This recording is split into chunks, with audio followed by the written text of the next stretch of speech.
నేనైతే ఉదయాన్నే 4, 4:30 కల్లా లేస్తా.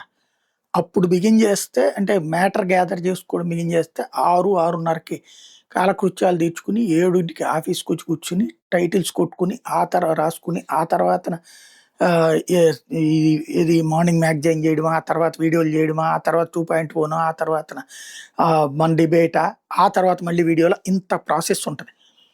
రా రాత్రి పూట్ల గనక నేను సరిగ్గా నిద్రపోకపోతే అంటే రాత్రి 10, 10:30కి పడుకొని పోతా. నిద్రపోకపోతే మధ్యలో మేలుకున్నానంటే ఆ పొద్దున పూట్ల పిచ్చెక్కిపోద్ది. తలనొప్పొచ్చేస్తది.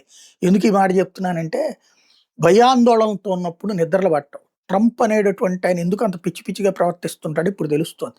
అనుక్షణం భయం. కోట్లకి, కోట్లకి, కోట్ల డబ్బులున్నాయి. కానీ అనుక్షణం భయం. అధికారం గురించిన భయం, రాజకీయం గురించిన భయం, న్యాయ వ్యవస్థ గురించిన భయం, ఎపిస్టిన్ లాంటి వాటిటి గురించిన భయం. ఇప్పుడు తాజాగా ట్రంపే చెప్పుకొస్తున్నాడు. విదేశాలకు టూర్‌కి 24 గంటల పాటు ఫ్లైట్‌లో ఎళ్ళేటప్పుడు ఆయన ఫ్లైట్‌ని చివరికి అణుబాంబులు గూడా పేల్చలేవు. అలాంటి దాంట్లో 20 గంటలు జర్నీ చేసినా నేను నిద్రపోను. కిటికీలో నుండినే చూస్తుంటాను. ఏ మిస్సైల్ వచ్చి గుద్దుతుందో అని అన్నటువంటి. నవ్వుతూ చెప్పినట్టు అనిపించినా అతని నిజమైన భయాన్ని కల్పించింది. అతను ఆ భయములేమితో కూడినటువంటప్పుడు సైకలాజికల్ ప్రెషర్ పెరిగిపోతుంది. ఆ సైకలాజికల్ ప్రెషరే ప్రపంచం మీద రుద్దుతున్నట్టున్నాడు.